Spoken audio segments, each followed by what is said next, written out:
Welcome to Fun and Fundraising, everybody, the podcast where we talk with people behind top nonprofit galas and signature fundraising events to showcase how they positively transform their communities.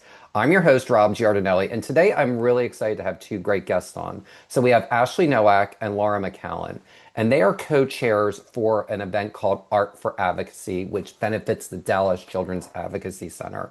And it's a very highly successful event in Dallas. One thing that I find particularly unique about this event is it's a children's advocacy center, obviously, but they are able to use a different discipline of art to draw hundreds of people in. So it's a really interesting and unique concept and highly successful because they have great leaders like Ashley and Laura behind it. So I'm really excited to dive in with these two today on that. And with that, Ashley, Laura, welcome. And I'm just so thrilled you're both here today.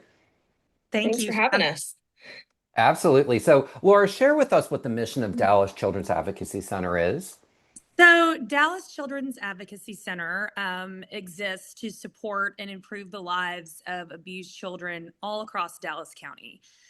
So, we're talking young victims of abuse, sexual abuse, physical abuse, children who have been the witness of a violent crime. A lot of times that's a homicide in their home or something that they've unfortunately witnessed. And obviously, there is some support that is needed after something like that. So the DCAC works through many, many ways to improve those children's lives, help the family unit by supporting non-offending family members in those scenarios, through forensic interviews, working with CPS, working with local law enforcement, and just kind of providing resources and a safe place to live and anything that those victims and their non-offending family members might need. So it's a wonderful, wonderful place.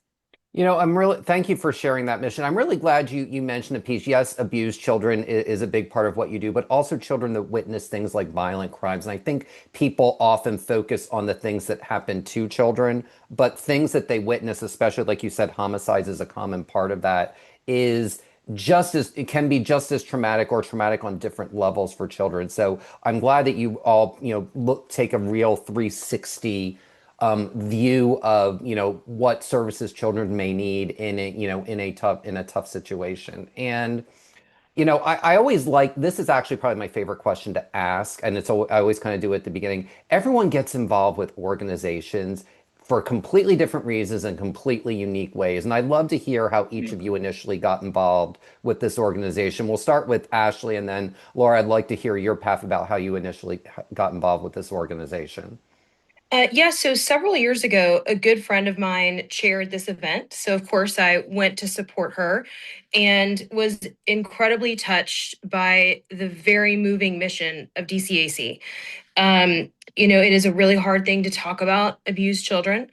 And when you're in the room and you're in the moment at this event, you really feel the impact of where these dollars go. And go to help North Texans, and abuse happens every day right here in our Highland Park neighborhood, all the way to DeSoto.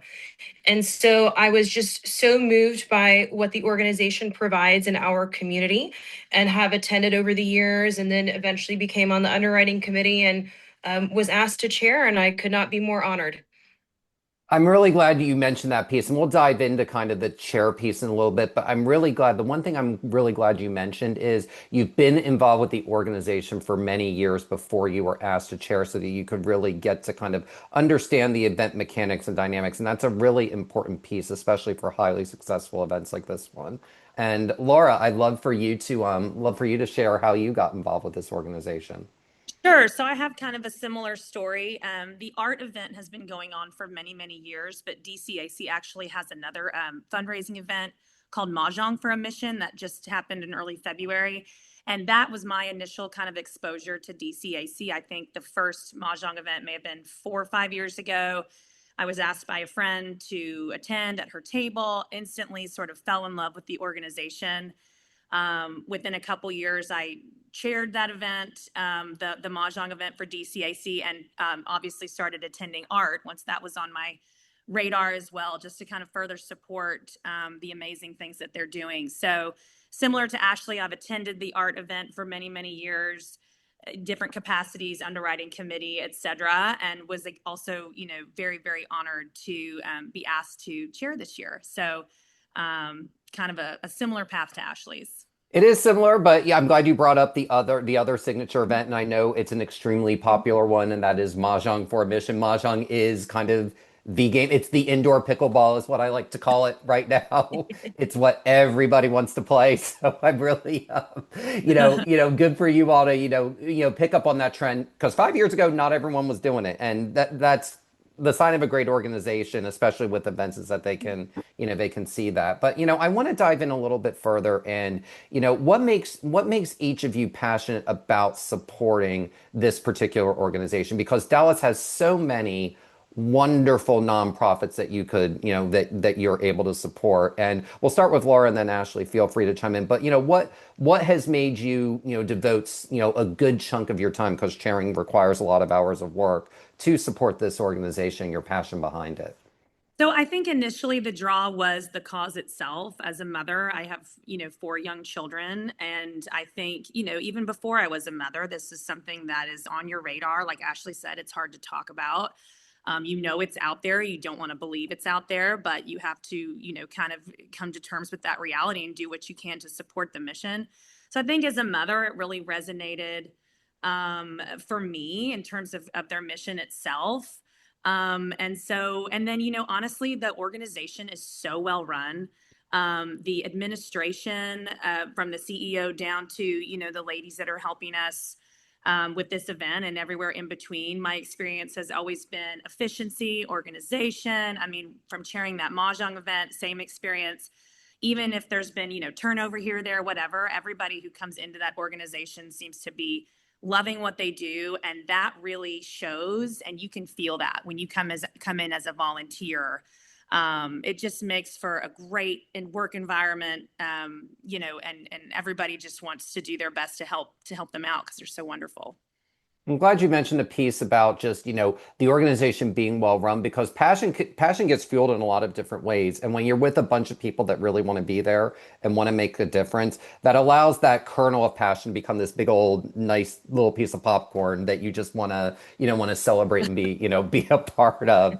So, I'm really glad that you mentioned that piece. And Ashley, talk about your passion for supporting this organization when there's a lot of, so many different organizations that you could support. What's made you choose to spend your time with this organization? I'm going to echo a lot of the things that Laura just said. I'm also a mother. In fact, Laura and I have kids in the same school, similar ages. And so, as I was saying earlier, when you're in the room and you're hearing these victim stories, they are so impactful.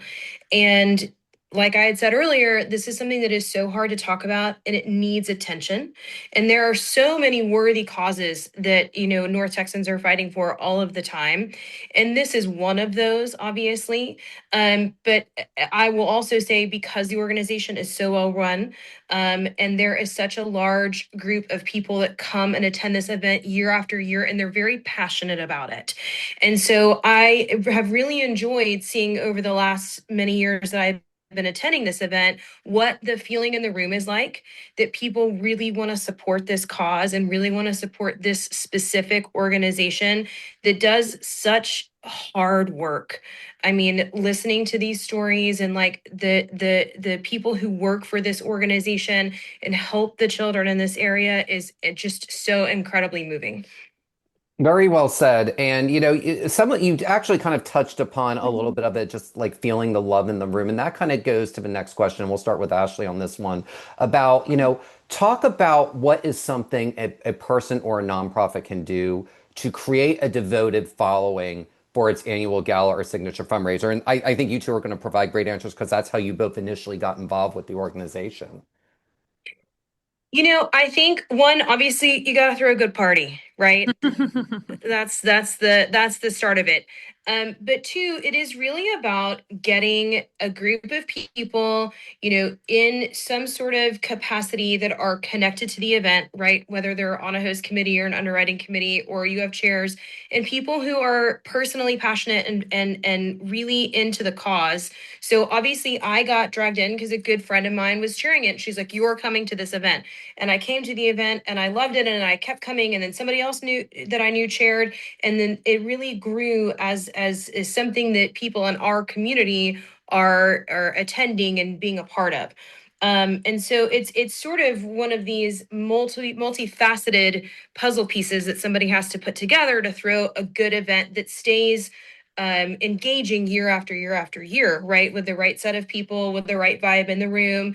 And I'll harken back to what we said earlier. A large part of that is a very organized organization behind it.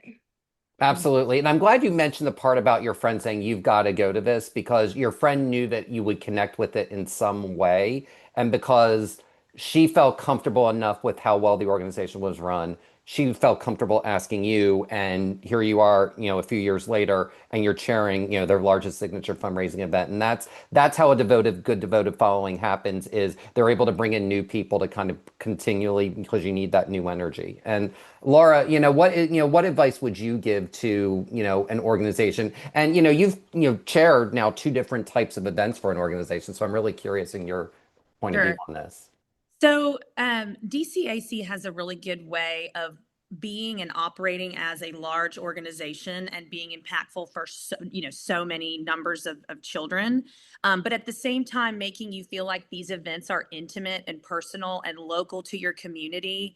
They have a really good way of kind of skating that line and helping you to really feel like what you're doing and the dollars that you're giving at this event tonight, through purchasing this art, through donating this to the event, you're making a very specific difference. And so they do that through and this may be an industry term, I'm not sure, but they call mission moments, which I'm sure is, used elsewhere as well, at their event. And there's been a couple over the past few years at Art that have really impacted me. One year they had everybody wear light up bracelets, and then they did statistics at one point in the night. If your bracelet is lit up, you're the 1 in 10 children before the age of 11 in this county who has been sexually abused. I mean, I have chills right now just thinking about that moment 2, 3 years ago. And so they just do a really good job. Again, back to a fantastic history of chairs, fantastic history of people working at that organization who really put some time and thought into making that event make you feel things. And those are hard feelings, but they're important to make a difference. Last year, they had a sexual abuse survivor speak towards the beginning of the event. I had not seen them do that before. And it was very impactful. He told a very, very moving story about a sports coach who had sexually abused him in his youth, and how he'd come out on the other side. And it just makes you really think, I want to give more, because here's a real live person. This mission moment is helping me realize that my dollar makes a difference. And look at this guy now. He's gotten the support he needs and come through on the other side. So they're really great at doing that. And I think that's really what sets this event and their mission apart from the rest.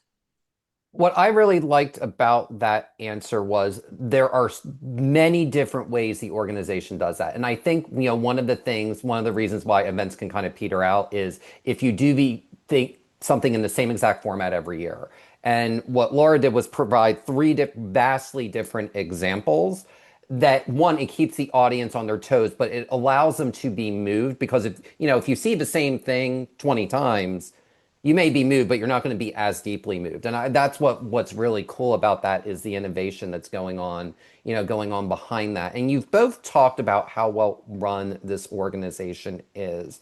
And I want to talk about, from a chair's perspective, what are the keys to creating strong relationships with nonprofits so that you feel trust in them, that you can really come to them with really just about any issue that you have to take, in terms of executing the event. And I'd love Laura to answer that question first, and then Ashley, feel free to chime in.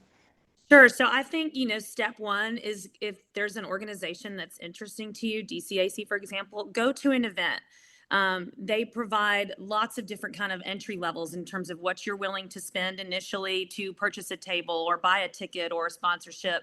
DCAC is their biggest event, but they've got a bingo event coming up. Like we mentioned, we've got the February, Valentine's Mahjong event, and you can also donate in other ways as well. Reach out to that organization, ask the questions. What I love about DCAC is they always offer, hey, come and see our facility, come and take a tour. You can't really understand unless you come and see this building. And I think that and they'll show you, this is where we do the Christmas toy drive. This is where we sort all the toy donations. And to see all that in real person and, in real life is, a great way to kind of see, is this something I want to get involved in? Is this where I want to spend my dollars, my time, my efforts, my passion? So ask those questions would be, to answer your question, would be my advice. Ask the questions. Hey, can I come and see your facility? I'd love to see some real world examples of the impact you're making. And then you can kind of find out if it's something that you want to do or not, get involved in. So. Absolutely. And Ashley, do you have anything to add to that? Yeah, I mean, I think the biggest key of what she's talking about is transparency. Um, and they're transparent about where the money goes and how it's used. And I think it's also the openness to have conversations and have people ask real questions. And I keep going back to, like, this is a hard subject to talk about, and there's a lot to be said on it. So I think that is one of the key things is the openness of the organization. Absolutely. Transparency is really key. And I'm glad you mentioned that piece. And then I kind of want to shift gears just a little bit. And we'll start with Ashley. And I think this will be interesting because both of you mentioned this at the top of the show that both of, all gala chairs are great leaders. You also both came up through the organization, through the committee process. So talk about how having a successful committee helps you as a chair carry out your vision for what you want Art for Advocacy to be this year.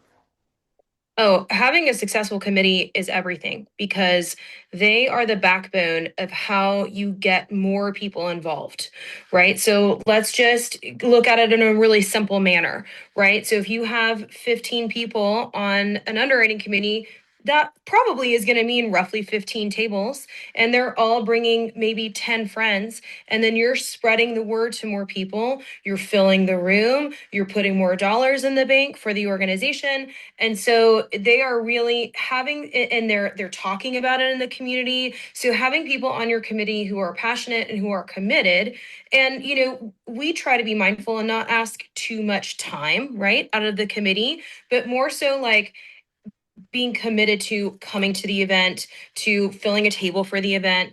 And that helps to provide not only getting the word out, but then also filling the room. Absolutely. And I'm glad you mentioned the part about really for a lot, for the through line was set realistic expectations that a committee person can deliver on. And the not asking too much is really that's an important thing because I do see lots of events fail at that and then you can kind of see it suffer on event night. And you want to ask of them, but not too much of them so that they're not burnt out, when they Exactly. arrive. Yeah. Lauren, what do you have to to share on that? Given that you've done that with multiple events with the organization. Sure. Yeah. I mean, I feel like Ashley pretty much covered most of what my thought process was on that. I think, one of the things that Ashley and I both talked about when we were asked to kind of give some names for the, recommendations for the underwriting committee is we thought quality over quantity. And what we meant by that is let's pick people who are passionate about this organization or who we feel will be passionate given the right amount of information, who would understand this cause, who will want to really give their time and their efforts towards this event. And I think you see that from the time we said yes to this event a couple months ago all the way up to event night. You've got to have positive people on those committees who care about the cause, want to work together, and just kind of all kind of work together towards one goal, essentially. And so we did put a lot of time into that, and I think it'll show it at the event. Absolutely. And it always does. And one of the things that's unique, and I kind of want to dive into this piece because this is really what I think, the format and the concept of your event. And that is, last year's event featured works by over 70 artists. I think 71 was the exact number. And that's an incredible amount to curate. So what advice, Laura, we'll start with Laura and then Ashley jump in, but what advice would you give to someone looking to curate an art auction as a vehicle and a vessel to raise funds for an event?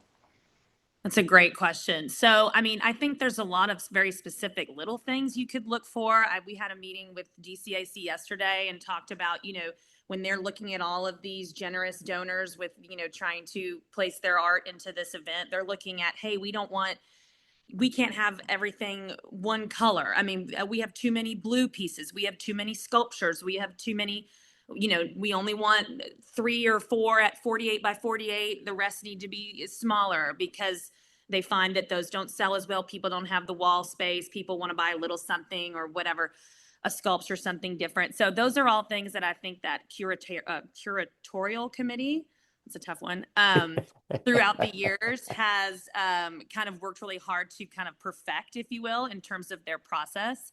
But every year they knock it out of the park. And so I wish I had more like advice in terms of, specifics, but I think, it's just kind of something that over the years they've realized what kind of creates a really good overall show, what mixture of this, that, whatever. But every year there's different stuff. I mean, we had an artist a couple years ago who we just talked about him in the meeting yesterday, who painted and did his art on old like car bumpers, like the front grill. I guess I'm probably butchering that word, but the front of the cars. Last year we had some really cool like 3D art sculpture stuff that sold really, really well for the organization. So it just kind of depends. I am not an artist, unfortunately. But I think, if you get the right people in your corner, people who know what they're doing and know kind of what mix of things to bring into the group, then you should be in good shape. Well, I'm really glad you had a couple of really, really good nuggets in there. One was, you don't want too many of a specific type, and you've got to pay attention to size and color. All those things matter. So you've really almost got to look at it like a tapestry because it's a broad canvas, and how does it all kind of flow together in the room so it's cohesive? And when you have hundreds of people in a room, that they all have something that they can speak to them. Because if you have one same type or things that are out of reach size wise, because it can only fit a certain thing, all those things matter. So it's one of those things of the beauty about art is it's ever changing. So if you can't use a piece from a certain artist one year, it doesn't mean you can't go back to them and say, you know what, this year we've already got too many blue pieces, but we definitely want you to donate a blue piece for next year, like as an example. So that was really good advice there. And Yeah. Oh, go ahead. yeah, absolutely. Ashley, No, do you have I, anything I to was chime gonna in? I was gonna just tack onto that. I mean, I think DCAC does a great job of engaging with their artists. The curatorial committee really has an amazing process, and I think in addition to that, DCAC also provides them great exposure. So we have the first look event at North Park, and they get a good amount of press in terms of thank you so much for your donation, and we feature their names, and then it ultimately leads to this beautiful show in the room that evening. But I think, really, providing that exposure is incredibly helpful for these artists who make such a big donation of their time and resources for DCAC. Absolutely. And I'm glad you mentioned that part that, an artist is giving their time and they're giving a substantial amount of work. So you want to make sure that you're giving vehicles, I guess you could say media vehicles in particular, not, I don't want to say as a thank you, but almost as like a partnership so that they Right. feel like that they are getting something that will help them drive their own business and also eventually, donate more work, back to the organization when they have a new piece. And while we're on the auction piece, and I know Laura touched upon it, but we'll start with Ashley on this one. I know you all do a really cool live auction, and I know last year's was really successful. And there was one really cool piece that kind of captured the cultural zeitgeist a little bit of last year that sold 4 times. So, Yes. Ashley, tell us a little bit about that, about that moment and about that piece, about that piece of work. I mean, the being in the room at that moment, it was truly electric. Letitia does an amazing job as an auctioneer, and she's joining us again this year. So we're so Wonderful. excited.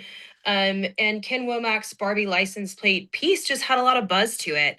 And he was so incredibly generous to donate that multiple times over. And watching it, watching the bidding happen and just getting another piece and another piece. And then ultimately, in total, the event raised $2.1 million, which is an incredible feat. So hopefully we, have a really exciting auction again this year. Absolutely incredible. And Laura, do you have anything to add to that? Because I mean, that it was fun reading that in the release. I wasn't able to go last year, but it was fun reading that in the release. And items like that are really rare, especially when you're able to combine different genres with art, with children's advocacy, and with a really kind of cool thing that captured the moment. So, from your perspective, having, gone and chaired, what was that moment like for you? Yeah, it was awesome. I mean, at first it was like, what's going on? Like, is this because they just kept coming back to the bidder and then they would go to very generous Ken Womack and he'd say, yeah, sell it again, sell it again. So it was just such a, I mean, I've been to so many auctions for different things and I've never seen anything like that. And then you just sit and think, he's not even hesitating. How generous. I mean, the amount of time and effort he must put into these art pieces. And he's like, yeah, I'll make another one. I'll make another one for free, like for just for this organization. So just that was a very like moving moment to use, Ashley used a great word, electric. It was just the whole room was buzzing. It was a really cool thing to see and very generous on behalf of the bidder as well as Ken Womack. And it was really cool to be there. Well, I'm really glad you brought up, that he just kept saying like, yes, I'll do another piece, I'll do another piece. And, artists, let's just say, for lack of a better phrase, sometimes can have their moments. So, what advice would you give to an organization about approaching an artist to donate work so that they do say yes? Because, it's a big commitment to ask that. And I love both of your perspectives on that, but we'll start with Laura on this one. Sure. I mean, to touch on what Ashley said, I think, the first kind of appeal before you even get into the amazing things that the organization is doing is, hey, this is going to give you a lot of exposure. It's a large event, it's a big ticket event. It's a well known organization in our community. People know about this event, even if they're not going. So they're going to look maybe online, they're going to see your name, they're going to see your art. Maybe they'll check out your website, your Instagram, your studio, whatever. So there's, just in terms of like just business, there's that appeal.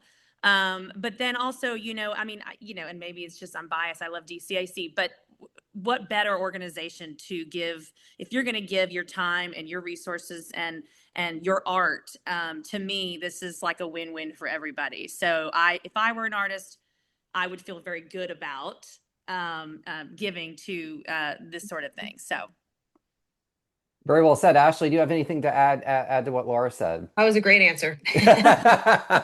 Awesome. Well, I know that we had talked at the top of the show a little bit about, and each of you have mentioned it. Ashley, you have mentioned it raised over $2.1 million, and Laura, you kind of explained some of the services. But talk about what from the funds raised at this event, some of the specific services for children, the funds from the gala, provide. And we'll start with Laura on that one, and then Ashley, you can chime in with anything you have to add. So sure. So funds will really help with this whole process. So everything from initial forensic interviews. You walk in the door, you are a victim of abuse. You're with your non-offending family member. They need support. You're getting, medical forensic help. You're getting forensic interviews. You're getting CPS is there. You're getting local law enforcement helping out to kind of work through this case with you. And then really every step of the way, really whatever your needs might be. Housing, they can help you with that. Clothes, they will protect you if you're in a situation where they think that the offender may, come back. Possibly if it's a family member who still has some sort of custodial rights, they will help you with that process, just to make sure that stops. So really they are a full hands-on deck every step of the way, start to finish support organization for these victims and their non-offending family members. And that even includes, I think I mentioned earlier, Christmas is coming up. These children don't have gifts. There's a fundraiser and a project that they do to kind of make sure that they have as normal as they can Christmas this year. And so I think it's one of those things where if there's a need, they're going to meet it. So it's kind of a very vast answer, but they will meet the needs of these children. Well, gosh, that is a vast answer. There's nothing they can't do. God, there literally isn't anything that they can't do. I mean, I Absolutely. think, yeah, I mean, I think obviously Laura did an amazing Yeah. job detailing the incredible logistics that the organization provides. And I want to just hone in on one word that she said, support.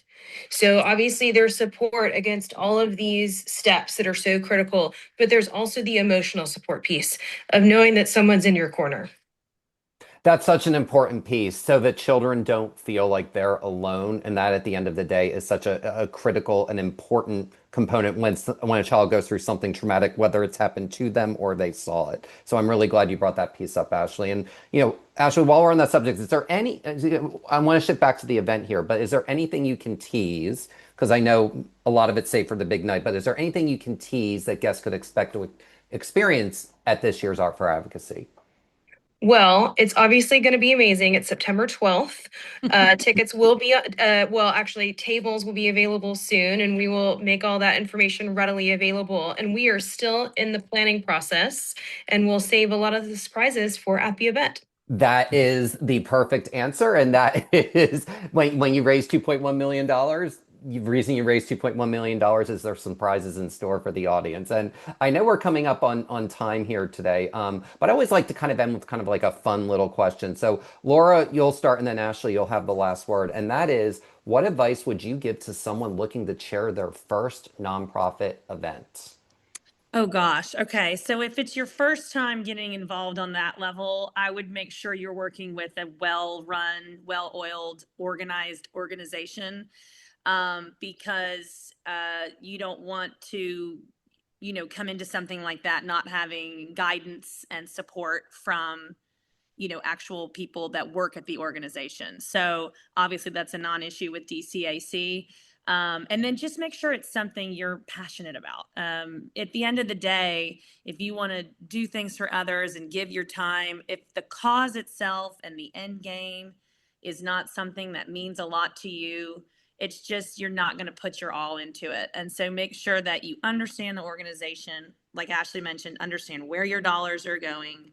And if that's something you care about, where your time is going, if those are things that you care about, then get your foot in the door and, just get involved and see where you end up. But you really want to make sure that you care about the cause more than care, that you're very passionate about it, I think.